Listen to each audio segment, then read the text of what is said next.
മധുരം തേടിയെത്തുന്ന ഉറുമ്പുകളെ പോലെയാണ് ചില മനുഷ്യർ.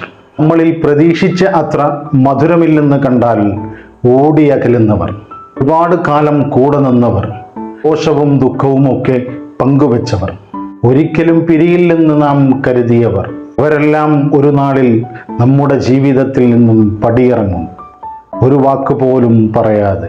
ുള്ള യാത്രയിൽ നമുക്ക് കൂട്ടായി പല യാത്രക്കാരെയും ലഭിക്കും.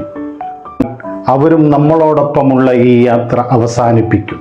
ചിലർ ഒരിക്കലും വരാത്ത ദൂരത്തേക്ക്, കാണാ മറയത്തേക്ക്. നമ്മളെപ്പോഴും യാത്ര തുടർന്നുകൊണ്ടേയിരിക്കും.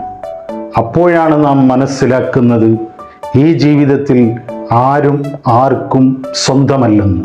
നമുക്ക് പകരക്കാരനാവാൻ അവർക്ക് ഒരുപാട് ആളുകളുള്ളപ്പോൾ സ്നേഹം പരീക്ഷിക്കാനൊന്നും അങ്ങോട്ട് പോയി നിൽക്കരുത് കേട്ടോ. മനുഷ്യർക്കിപ്പോൾ മറക്കാൻ